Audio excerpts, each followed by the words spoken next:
베트남 같은 경우가 지금 전력이 부족하다는 게 어떻게 보면 베트남의 미래로 나아가는 발목을 잡는 거 아니냐 라는 이제 이런 걱정들이 많아지고 있습니다. 작년 5월부터 6월 달까지 이 대정전이 발생을 했어요. 그러다 보니까 이제 가정집들이야 뭐 냉장고가 꺼졌어요, 엘리베이터에서 갇혔어요, 뭐 이럴 수도 있겠지만 기업들 입장에서 봤을 때는, 제품을 만드는 입장에서 봤을 때는 예고하지 않은 정전이 오면은 설비가 일단 문제가 되죠. 갑작스럽게 스위치 내려버리면 고장날 가능성이 높은 거죠. 그 다음에 이제 생산하다가 갑자기 서버리니까 그러면 거기에 투입됐던 원료들 같은 경우가 당연히 불량이 나오는 거죠. 그리고 심지어 이제 그런 거를 다 다시 폐기해야 되는 이런 문제들까지 하다 보니까 꽤 피해들이 이제 많이 났었습니다. 예고하지 않은 이런 정전으로 인한 피해들이 되게 많았다.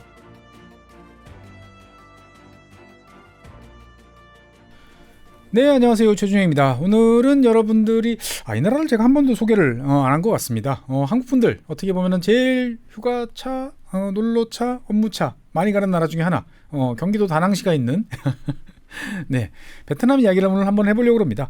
사실 제가 이제 베트남에 대해서 좀 이야기를 좀 해봐야겠다라고 생각을 했는데 막상 기회가 잘 없었어요. 그러다가 이제 지난달에 좋은 핑계가 하나 생겼습니다.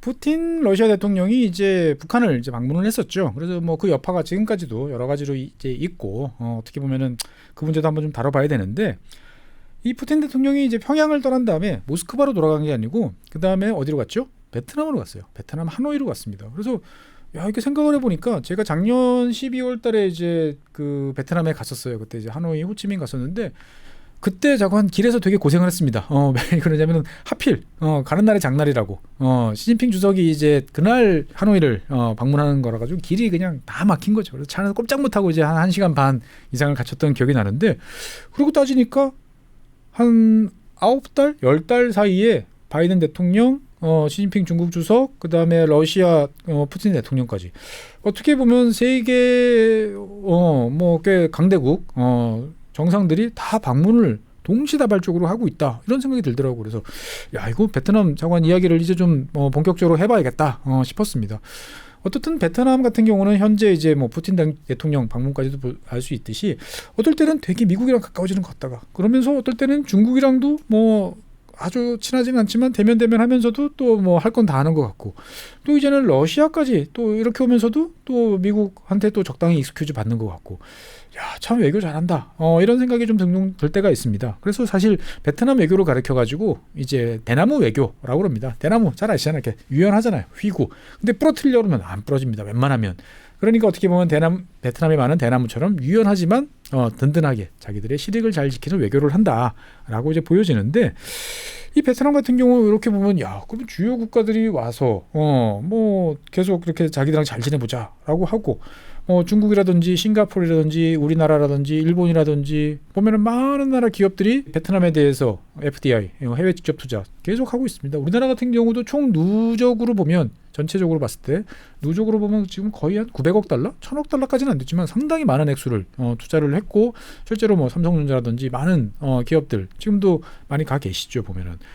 그러니까 이제 모든 나라로부터 사랑받고 모든 나라로부터 러브콜을 받고 뭐 산업도 괜찮게 잘 돌아가는 것 같고, 그러면 이거 인도가 아니고 베트남에 투자해야 되나? 이런 생각이 이제 많이 들죠. 그런데 사실 오늘 말씀드릴 것은 베트남이 나름대로 걱정도 많다 라는 이야기를 좀 말씀드려보려고 합니다. 사실 베트남은 이제 경제가 되게 잘 성장을 하고 있고, 우리나라 분들 가면 우리나라 옛날 보는 것 같아, 그렇게 보통 이야기를 합니다. 그래서 연 한 7, 8% 낮아도 한 6% 정도 성장을 하니까 잘 성장을 하는 거죠. 그런데 이런 그 경제 성장에 어떻게 보면 한창 달리고 있는 베트남 입장에서 봤을 때는 이런 경제나 산업적인 면에서 여러 가지 고민이 있습니다. 그 중에서 대표적으로 여러분들이 좀 인식하지 못했던 게 두 가지 정도가 있는데, 첫 번째는 뭐냐면은 베트남의 노동 생산성이 좀 낮습니다. 이거는 베트남 정부도 되게 고민하는 문제예요. 그러니까 주변에 뭐 경쟁 상대라고 베트남이 보통 생각하는 뭐 태국이라든지 이런 나라들과 비교를 해보면 낮아요. 그리고 베트남 정부가 노동 생산성 향상 계획 이런 걸 세워가지고 밀어붙이는데, 보통 베트남 정부가 어떤 계획에 대한 여러 가지 요소들을 설정을 하고 목표를 달성하기 위해서 밀어붙이면 달성을 합니다. 그런데 희한하게 이 노동 생산성은 안 돼요. 여러 가지 요인들이 좀 있을 것 같은데 요 이야기는 다음에 하고, 오늘 말씀드릴 것은 그 다음에 또 고민되는 문제, 전력 부족 문제입니다. 날이 이제 점점 더워지다 보니까 우리나라도 이제 뉴스에서 오늘의 전력 예비는 어떻습니다. 뭐 이제 주의 수준으로 뭐 낮아졌습니다. 뭐 역대 최고의 전력 수요를 기록했습니다. 뭐 이런 표현들 이제 점점 잦아지고 있는데 베트남 같은 경우가 지금 전력이 부족하다라는 게 어떻게 보면 베트남의 미래로 나아가는 발목을 잡는 거 아니냐라는 이제 이런 걱정들이 많아지고 있습니다. 사실 뭐 베트남에서 사업하시는 분들 같은 경우는 다들 잘 아시겠습니다만 1년 전이죠. 작년 5월달 그렇죠. 작년 5월부터 6월달까지 이 대정전이 발생을 했어요. 그렇다고 뭐 2달 동안 다 이제 불이 꺼져 있는 건 아닌데 이 지역 저 지역 뭐 하면서 우리 예전에 2011년인가요? 뭐 그때 있었던 것처럼 순환 정전식으로 계속적으로 이제 정전이 발생을 했습니다. 그러다 보니까 이제 가정집들이야 뭐 냉장고가 꺼졌어요, 엘리베이터에서 갇혔어요, 뭐 이럴 수도 있겠지만 기업들 입장에서 봤을 때는 제품을 만드는 입장에서 봤을 때는 예고하지 않은 정전이 오면은 설비가 일단 문제가 되죠. 갑작스럽게 스위치 내려버리면 고장날 가능성이 높은 거죠. 그래서 일단 설비의 어떤 손상 그런 피해도 있었고요. 그 다음에 이제 생산하다가 갑자기 서버리니까 그러면 거기에 투입됐던 원료들 같은 경우가 당연히 불량이 나오는 거죠. 그리고 심지어 이제 그런 거를 다 이제 다시 폐기해야 되는 이런 문제들까지 이제 하다 보니까 꽤 피해들이 이제 많이 났었습니다. 뭐 그러니까 어떻게 보면 예고하지 않은 이런 정전으로 인한 피해들이 되게 많았다라고 이제 말씀드릴 수 있겠습니다. 그래서 작년 같은 경우는 2023년 같은 경우는 이제 이런 정전 사태의 핵심 원인이 이제 가뭄으로 보통 지목이 됐어요. 그러니까 베트남 같은 경우는 전체 전력에서 보면은 이제 수력이 차지하는 비중이 상당히 높아요. 그러니까 이제 석탄, 뭐 수력 이렇게 비슷한 정도인데 이 비가 평상시에 한 20%밖에 안 온 거죠. 그러면 당연히 수력 발전소는 뭐 영 빼는 재주 없지 않습니까? 그러니까 여기에서 이제 훅 내려앉고 그러면은 이제 이때 수력이 안 되면은 다른 쪽이 커버를 해줘야 되는데 그럴 때 이제 믿을 만한 것들이 이제 석탄 화력이죠. 뭐 석탄만 집어넣으면 돌아가니까. 근데 하필 작년 5월달, 6월달 이럴 때 뭐 계획 정비라든지 아니면은 뭐 이런저런 예상치 못한 고장이라든지 다른 한쪽에서는 또 준비해놨던 석탄이 부족해가지고 대응을 제대로 못하는 뭐 이런 일들이 겹치면서 석탄 같은 경우도 제 역할을 못하면서 수력, 석탄 합해서 60% 이상인데 이 친구들이 이제 문제를 일으키면서 이런 사태가 이제 벌어졌다라고 이야기를 이제 합니다. 다른 한편으로 보면 이 와중에 이제 작년에 또 베트남이 많이 더웠죠. 그러다 보니까 이제 에어컨 그리고 과거보다는 훨씬 에어컨 수요가 많다 보니까 전력 수요는 높아지고 이런 요인들이 겹쳐서 장기간 이제 대정전이 이제 발생을 했다라고 이야기를 합니다. 실제로 이제 베트남 같은 경우는 지금 화면에서 보시는 것처럼 이제 수력 그 다음에 이제 화력 이런 것들이 이제 균형을 잡히고 있어요. 일본 자료를 갖고 와서 좀 죄송하긴 합니다만 일단 보시죠. 그러면 제일 밑에가 이제 석탄 화력이에요. 그래서 2020년, 2022년 그러면 석탄 화력이 한 20% 정도 늘어났다라고 보시면 되겠고 수력 발전도 한 10% 정도 증가를 했습니다. 그래서 전체 발전에서 이 석탄과 수력 한 61%, 2% 정도 되고 석탄 화력이 조금 더 많다라고 보시면 되겠습니다. 그래서 2016년, 17년 통계까지는 제가 베트남이 수력이 제일 많다라고 이제 알고 있었는데 그 이후부터는 석탄이 이제 더 많아지는 이제 이런 추세고요. 그 다음에 이제 그 재생에너지, 뭐 석유, 가스 이런 것들도 있는데 베트남 같은 경우는 특이하게도 이제 가스 같은 경우를 2022년까지는 자국산 베트남에도 가스가 나죠. 어떻든 간에 자국 내에서 나는 가스를 가지고 주로 발전을 이제 해오다가 작년서부터 이제 수입되는 LNG를 사용을 하기도 했었습니다. 그래서 천연가스가 한 12%, 그 다음에 이제 재생에너지가 비중이 꽤 높습니다. 재생에너지 비중이 이제 한 25% 정도 됩니다. 이거는 이제 실제 발전량이 아니고 시설 용량. 그래서 메가와트 단위로 된 거죠. 여러분들이 이제 보통 전기와 관련되어 있는 이런 자료를 볼 때 많이들 헷갈려하세요. 시설 용량이냐 발전량이냐. 발전량이라고 하면 실제로 그 발전소가 돌아가서 만든 전기량을 비교하는 거고 시설 용량은 이 발전소가 얼마나 많은 일을 할 수 있느냐, 캐파를 가지고 있느냐 비교를 한 거죠. 제일 쉽게 구별하는 방법은 뒤에 H가 붙어 있으면 일을 한 거예요. 그거는 발전량. 그래서 끝에 뭐 메가와트 아워, 기가와트 아워 그래서 세 글자로 보통 표현이 되고 두 글자 지금 같은 경우는 이제 메가와트로 이제 표현이 되죠. 이거 같은 경우는 시설 용량입니다. 그러니까 이 시설 용량 기준으로 봤을 때는 이렇다라고 이제 볼 수가 있는데 문제는 뭐냐? 이 표만 보면은 베트남 입장에서 봤을 때는 밸런스가 좋아요. 그러니까 화력도 있고 수력도 있고 재생도 있고 그러니까 어떻게 보면 우리나라처럼 이제 탄소 배출이 많은 이제 석탄 화력 뭐 LNG 이런 것도 많아가지고 고민하는 거하고는 좀 느낌이 좀 다르죠. 근데 이제 베트남의 고민은 뭐냐? 매년 전력 수요가 한 10%씩 늘어납니다. 그럼 10%씩 늘어나면은 한 7년이면 더블 되는 거예요. 그러니까 이제 어떻게 보면은 지난 한 20년 전 2006년과 비교해 봤을 때 지금 베트남의 전력 수요는 한 4배 정도 이제 늘어났습니다. 그래서 지금 다시 화면으로 돌아와서 보시면 지금 이제 2020년, 22년 사이에도 아까 꽤 많이 늘어났었죠. 2년 사이에 그래도 열심히 일을 했습니다. 그런데 2030년 앞으로 한 6년 남은 이 자료를 보면 지금 전체 시설 용량이 이제 8만 정도가 되는데 15만까지 늘어나요. 그러니까 2배 정도 이제 늘린다라고 지금 목표를 세우고 여러 가지 작업들을 지금 하고 있는 거죠. 그러니까 이제 과연 이 용량으로 이제 잘 처리를 해야 될 텐데라고 이제 여러 가지 이제 고민을 이제 하게 되는데 이제 베트남 정부 입장에서 봤을 때는 여러 가지 고민이 많습니다. 자신이 별로 없는 거예요. 그래서 올해 같은 경우도 지금 이제 또 정전 오는 거 아니야? 라는 이제 걱정, 여기에 대한 여러 가지 질의, 뭐 이런 것들이 있었던 것 같습니다. 그래서 이제 베트남 총리까지 나서가지고 우리로 따지면 이제 한전이죠. 베트남 전력공사 VN이라고 이제 표현되어 있는 여기에 이제 지시를 내립니다. 무슨 일이 있어도 정전 사태가 발생하지 않도록 해라라고 지시를 하고. 그 다음에 이제 혹시 모르니까 어떤 일이 벌어질지 모르니까 근처에 있는 나라 이제 라오스, 그 다음에 중국 여기서부터 전력을 수입하는 양을 더 늘리는 이런 작업들을 이제 했습니다. 그러니까 어떻게 보면은 충분한 이제 캐파를 가지고 잘 넘어갈 준비를 했으니까 걱정하지 말고 열심히 투자해 주시고 이래 달라라고 이야기는 하는데 막상 이제 현지 기업 이야기를 이렇게 쭉 찾아보니까. 이게 이제 공급을 안정적으로 하니까 걱정 말고 계속 생산해 주세요가 아니고 실제로 보면은 이제 담당 기관에서 찾아와 가지고 자 피크 시에는 전력 수요를 좀 낮춰주세요. 즉 점심 시간 때는 일을 안 하셨으면 좋겠습니다. 뭐 이런 식으로. 그러니까 주로 이제 수요 관리. 좋은 말로 하면 수요 관리죠. 사실은 이게 우리나라도 수요 관리예요. 그래서 여름철 같은 경우에 막 가정용 막 피크가 막 치고 막 이럴 때 보면은 이 대규모 전력 사용하는 업체들, 원래 사전 계약을 한 업체들한테 수요 조절 어떻게 보면 지금 좀 낮춰주세요라고 이야기를 합니다.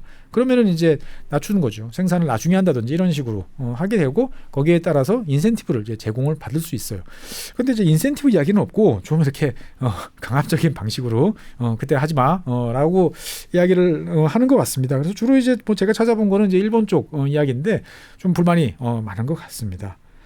그러면 이제 얼핏 생각해 보면 야 베트남 같은 경우에는 그동안에 전기도 계속 증가를 하는 것 같고 이런 일을 뭐 한두 번 겪은 거 아닌데 왜 갑자기 이런 이야기가 생기나 라고 이제 여러분들 좀 생각을 하실 것 같습니다. 근데 어떻게 보면 이런 문제가 뭐 당장 작년 올해 뭐 2023년 24년 요때 무슨 특별한 문제가 생긴 게 아니고 거슬러 올라가면 그 전서부터 지금 뭔가 베트남의 전기와 관련된 스텝이 좀 꼬여 있어요.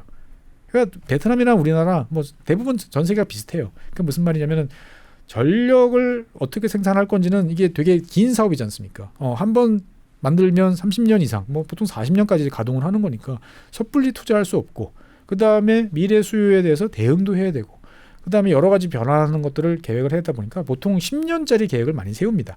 그래서 베트남 같은 경우도 제8차 국가전력개발 기본계획, 보통 영어로 쓰면 이제 PDP, 뭐 8 이렇게 이제 표현이 되는데. 이게 2021년부터 2030년까지. 그러면 이제 지금 이미 계획이 확정이 돼서 거기에 따라서 한창 투자하고 여러 가지 일들이 이제 많이 진행이 돼야 되는데 이게 이제 지금 뭔가 꼬여 있는 이제 이런 상황이에요. 이게 무슨 말이냐면은 2021년부터 2030년까지다라고 하면은 제일 좋은 거는 2020년 정도에 계획이 다 확정이 되는 게 제일 좋죠. 근데 이제 보통은 보면 첫 해 계획이 이제 뭐 확정이 되는 이제 이런 사례도 많습니다. 그래서 2021년 2월 달에 이제 제8차 전력 기본 계획 그 초안이 이제 공개가 됐어요. 그러면 이제 뭐 사람들 의견도 받고 뭐 조금 저조금 이야기를 하면은 보통 한 3-4개월, 길어도 6개월 내에 계획이 확정이 되고 그러면 이제 2030년까지 이제 9년짜리 계획이 확정이 되면 자, 연도별로 뭘 하고 하는 이제 세부 시행 계획이 보통 만들어지죠. 이거는 뭐 계획하는 어느 나라나 똑같습니다. 우리나라도 마찬가지인데 문제는 뭐냐면은 이게 2021년에 초안이 만들어졌는데 정작 승인이 된 게 확정이 된 게 2023년이에요. 2년 동안 계획서 붙잡고 이런저런 고민을 했던 거죠. 그러다 보니까 아까 말씀드렸던 구체적인 실행 계획, 올해는 뭐 하고 내년에는 뭐 하고 하는 구체적인 실행 계획이 올해 4월 달에 대해서야 만들어집니다. 그러니까 그 전까지에 이게 매년 뭔가를 했어야 되는데 스텝이 꼬인 거예요. 그러니까 이제 어떻게 보면은 전력 수요가 매년 뭐 10% 늘어나는 나라다 그러면은 매년 숨가쁘게 투자를 해야 돼요. 그래서 이거 완공하고 나면 또 그 다음에 또 짓고 그 다음에 또 짓고 이런 작업을 계속 해야 되는데 뭔가 지금 엉거주춤한 상태에서 시간이 한 3년쯤 되다 보니까 뭔가 지금 문제가 생기고 있고 그러다 보니까 다들 걱정을 하는 거죠. 작년에는 그래 비가 안 왔다. 근데 올해는 문제 없을까라고 걱정하는 이유가 여기에 있는 거죠. 근데 가만 생각해 보면 뭐 사실 그렇지 않습니까? 우리가 방학 때 여러분들 학창 시절 어떻습니까? 방학 시작하기 전에 계획표는 잘 세우죠. 계획표는 잘 세우고 실행이 안 되는 게 이제 문제인 거죠. 특히 사회주의 국가들은 계획은 잘 세웁니다. 그런데 왜 베트남이 왜 이런 문제가 생겼나라는 거에 대해서 한번 궁금할 필요가 있는 거죠. 그래서 이 뭐 8차 기본 계획이라는 걸 살펴보면 되게 이제 야심차입니다. 그러니까 이제 2030년까지 설비 용량을 150 기가와트 정도로 늘리고 발전량 같은 경우 보면은 이제 뭐 한 2배 이상 이렇게 늘리겠다라고 이야기를 하고 석탄 화력 발전소 지금 이제 전체 발전에서 지금 한 30% 시설 용량 기준으로 봤을 때 한 30% 정도 차지하고 있는데 이거 다 뭐 더 이상 짓지 않고 2050년까지는 다 문 닫겠다. 라고 이야기를 하고 있는 거죠. 그리고 이제 수력을 포함한 재생에너지 비중을 한 40%, 그다음에 국제기구나 해외에서 좀 도와주면 한 50% 가까이 끌어올리겠다. 그리고 이제 남부, 북부 이런 지역을 연결하는 송전선로도 건설하겠다. 그래서 상당히 이제 많은 내용들이 들어 있습니다. 사실 베트남 같은 경우도 이제 국토가 남북으로 길지 않습니까? 1,800km 정도 되잖아요. 그러다 보니까 이제 이 남북을 잇는 송전선로가 사실 지금 부족한 상황인데 이런 것도 이제 다 계획에 포함이 돼 있어요. 그러니까 계획 내용 자체로 보면은 이제 별 문제가 없는데 이거 하려고 왜 이렇게 늦어졌지? 라고 이제 생각을 해보면 참 이게 좀 여러 가지 생각할 거리가 좀 있는 거죠. 그러니까 뭐냐면 너무 의욕이 앞선 거죠. 그러니까 2021년에 계획 초안을 하고 이거를 이제 발표를 이제 확정을 지어야 되는 이 상황에서 당시에 이제 그 UN 기후변화 협약 제 26차 당사국 총회가 이제 영국에서 스코틀랜드 이제 글래스고에서 개최가 됐었죠. 그래서 이제 보통 이 당시에 뭐 화석연료 쓰지 말자, 그 다음에 우리는 뭐 넷째로 탄소 중립 내년도까지 달성하겠다. 뭐 이런 이야기들을 서로 이제 국제적인 공약으로 많이 발표를 하고 잘해보자라고 이제 했던 거죠. 그런데 이제 보통 이럴 때 대한민국 같은 경우는 넷째로 달성하는 목표가 이제 2050년입니다. 발전 같은 경우는 2030년. 나머지 분야에서 20년 동안 해서 2050년 되면 이제 탄소 중립 넷째로 달성하겠다라고 보통 돼요. 근데 이제 개도국들 같은 경우는 이거보다는 이제 늦는 게 익스큐즈가 됩니다. 그래서 이제 인도 같은 경우 우리는 아직까지 갈 길이 멀어 이렇게 주장하는 나라들은 그냥 눈 딱 감고 2070년 질러버립니다. 2070년이면 지금으로부터 이제 45년 정도 남은 거죠. 그러니까 인도 입장에서 봤을 때는 지금 석탄 화력 발전소 막 지어도 상관없다라고 이야기를 하는 거예요. 왜? 그 발전소 40년 정도 쓰고 이제 치우면 2070년이에요. 그때까지 달성하면 되지. 라니까 전 세계적으로 봤을 때 보면 그렇게라도 달성해 주시면 감사하겠습니다. 넘어가고. 그다음에 중국 같은 경우는 이제 2060년 이야기를 합니다. 그리고 이제 태국 같은 경우도 2065년 뭐 이렇게 이야기를 해요. 그럼 베트남은 언제 이야기를 하느냐? 베트남 우리가 봤을 때 보면 제가 생각했을 때는 베트남도 한 2060년, 뭐 70년 아니면 태국처럼 65년 이 정도 이야기하는 게 맞는 것 같은데 싱가포르하고 똑같이 대한민국하고 똑같이 2050년까지 달성하겠다 이렇게 이야기를 한 거예요. 그러니까 이게 좀 과하지 않나라는 생각이 드는 거죠. 2050년까지 이걸 맞추려고 그러면 2050년까지 베트남의 전력 수요는 한 8배, 적어도 7배. 그 다음에 많으면 9배 정도까지 늘어날 거라고 생각이 돼요. 매년 이제 한 10%씩 늘어나니까. 그런데 석탄 화력은 치워야 돼. 그러면은 그 나머지를 재생에너지로 채운다 생각하면 전체 재생에너지가 한 70% 가까이 돼야 되는데, 이게 과연 지금 2050년 그러면은 이제 26년, 25, 6년 정도 남았는데 이게 과연 다 가능할까? 여러분들 어떠세요? 가능할 것 같으세요? 이거 잘 모르겠다라는 생각이 드는 거죠. 그러니까 베트남 정부 입장에서 봤을 때도 이게 뭔가 약간 손발이 안 맞은 뭐 그런 느낌이 좀 들어요. 그러니까 대외적으로 봤을 때는 베트남이 성장을 잘하고 있고 어떻게 보면 국제적인 여러 가지 의무에 대해서도 다 하고 있는 모범생 이런 이미지를 강조하기 위해서 2050년 딱 질러놨는데 이게 정작 이제 이런 뭐 전력 개발 기본 계획을 수립하고 집행해야 되는 이 부처하고 뭔가 손발이 잘 안 맞았던 거 아닌가 하는 생각도 들어요. 그러다 보니까 이제 6번이나 이걸 수정을 하고 또 보완을 하는 거죠. 그러다 보니까 지금 뭔가 이제 문제가 좀 됐다라고 이제 볼 수가 있는 거죠. 이거 어떻게 보면 베트남 정부 입장에서 봤을 때는 지난 이제 뭐 몇 년 사이에 국제적으로 좀 인정을 받고 싶다 이런 생각도 많이 들었고요. 다른 한편으로 보면 베트남 입장에서 봤을 때는 이제 유럽 쪽에서 이런 투자를 받기 위해서는 뭐 당연히 넷째로 이런 거에 대해서 적극적인 모습을 보여야 유럽 기업 또는 뭐 유럽이 EU에서 직접 또는 아니면 여러 가지 펀드 이런 쪽에서 지원을 받을 수 있지 않을까라고 생각을 했던 것 같습니다. 그러다 보니까 좀 과감하게 어떻게 보면은 다른 나라 뭐 이를테면 한국이나 이런 나라들이 성장했던 그 경로를 그대로 따라가는 것보다 도약을 해서 혁신을 통해 가지고 앞으로 확 뛰어나가겠다라고 이제 생각을 하다 보니까 조금 이제 문제가 좀 생기는 거 아닌가라는 생각도 좀 듭니다. 그래서 어쨌건 뭐 계획은 세워졌으니까 이제 여기 맞춰서 이제 하면 되는데 이게 또 여기서 또 문제가 있어요. 발전소가 비싸지 않습니까? 보통 우리나라 같은 경우도 지금 뭐 석탄 화력 발전소 하나 새로 짓는데 보면은 조 단위로 이제 들어갑니다. 원자력 발전이 아닌 그냥 석탄 뭐 이런 것만 해도 정말 조 단위로 들어가죠. 부지도 많이 필요하고 여러 가지로 되는데 그 베트남 같은 경우는 2030년까지 이제 필요한 액수를 대충 계산해 보니까 1,347억 달러. 1,347억 달러. 이야, 많다. 뭐 이런 생각이 듭니다. 우리 돈으로 따지면 190조 원 정도 될 거예요. 그러니까 이거를 190조, 180조를 6으로 나누면은 이제 1년에 30조 원씩 꼬박꼬박 해야 되는데, 야, 이거 만만치 않은 비용이죠. 대한민국 입장에서 봤을 때도 지금 대한민국 1년 국가 예산이 650조, 660조 정도 되는데 30조라고 그러면은 거의 5% 정도 되니까 어마어마한 금액입니다. 그래서 베트남 같은 경우는 그러면 이 1,347억 달러를 어떻게 조달할 거냐? 계획을 보면 현재 전액 민간 투자로 조달한다. 즉 민간 부문에서 투자를 받아가지고 이걸 조달한다라는 거죠. 야, 이게 용감하다라는 생각도 들고 다른 한편으로 보면 베트남의 미래에 대해서 스스로 되게 자신하고 있다라는 생각도 들어요. 왜? 너희들 당연히 들어오겠지라고 이제 생각들을 하는 거죠. 근데 의외로 정말 이제 발전사 입장에서 봤을 때는 좀 떨떠름한 표정들이 느껴집니다. 왜 그러냐? 이 화면을 보시면은 이해가 되실 거예요. 이게 이제 산업용, 우리가 보통 여름철 되면은 뭐 가정용 전력요금이 얼마, 뭐 산업용이 비싸다, 뭐 이런 이야기 나오잖아요. 그래서 전 세계적으로 대부분 봤을 때 가정용, 산업용 이렇게 보통 이야기를 합니다. 그리고 이제 뭐 거기에 따라서 나중에 또 농업용 뭐 이런 게 있죠. 그래서 우리나라 같은 경우도 많은 분들이 이제 가정용이 이제 산업용보다 비싸, 뭐 이렇게 이야기하는데 최근 들어서 산업용은 계속 오르고 가정용은 조금밖에 안 오르다 보니까 이제는 거의 뭐 동일하다, 뭐 좀 산업용이 싸다, 비싸다, 작은 뭐 얼추 비슷한 이런 상황이 됐어요.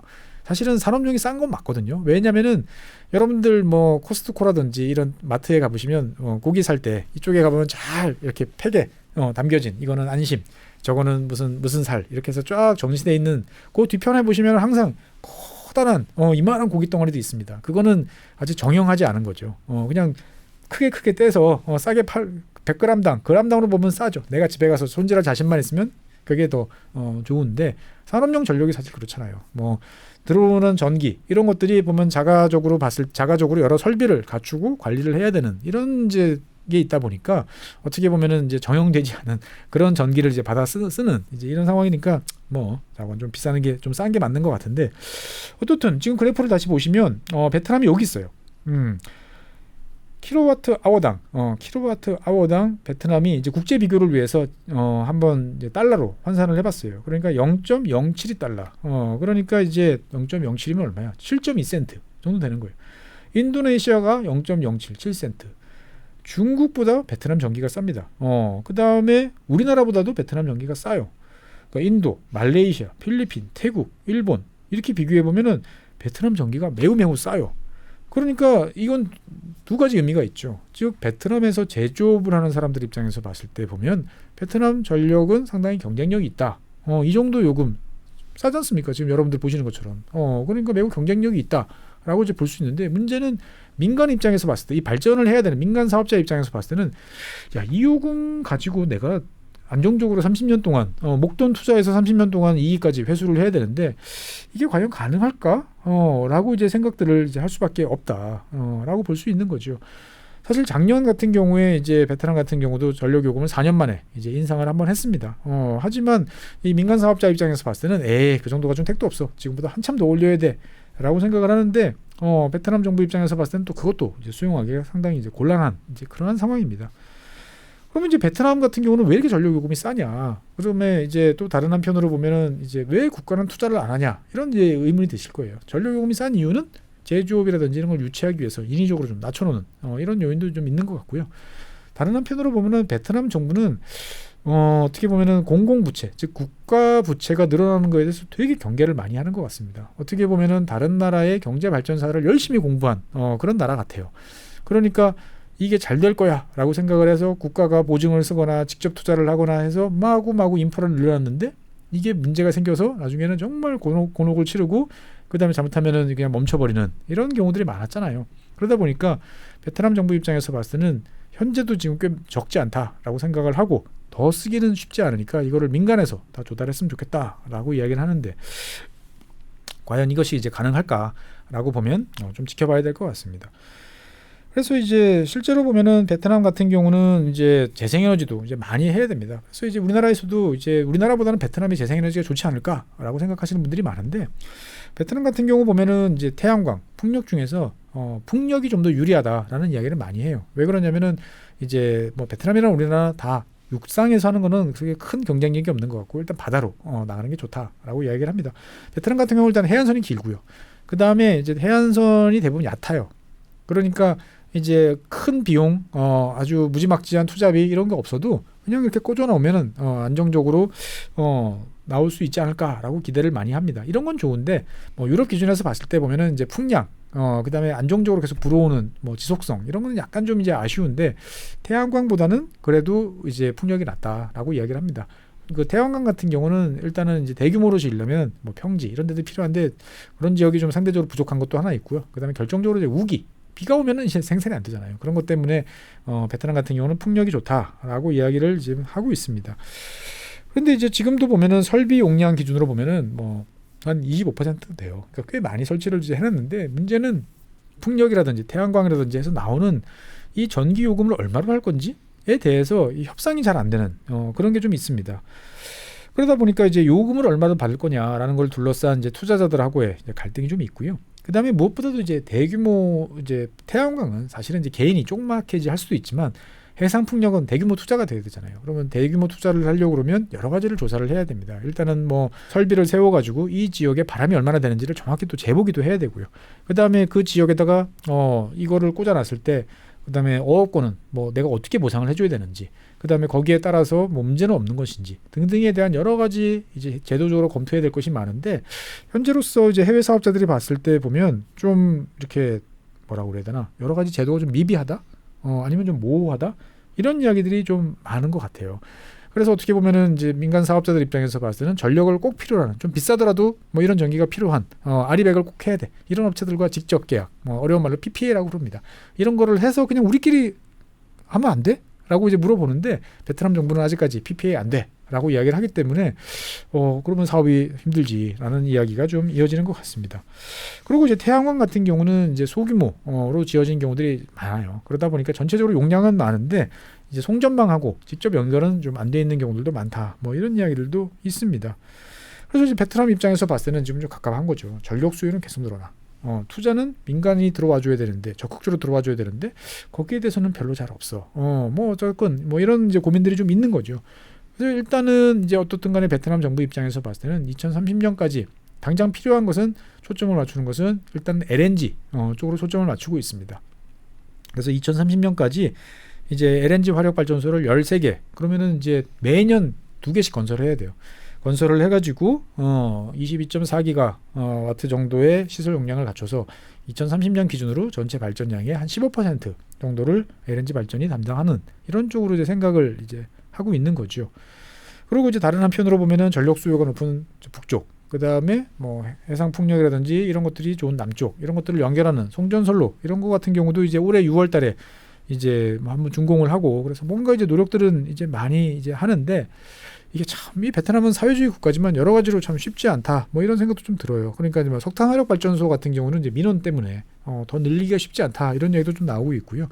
그 다음에 이제 베트남의 어떤 이제 은행들 같은 경우가 이런 대규모 장기 자금을 조달하는 경험이라든지 노하우, 규모 이런 게 안 되다 보니까 실제로 베트남 내국의 기업들이 투자를 결정하기가 쉽지 않다, 뭐 이런 이야기도 자꾸 나오는 것 같습니다.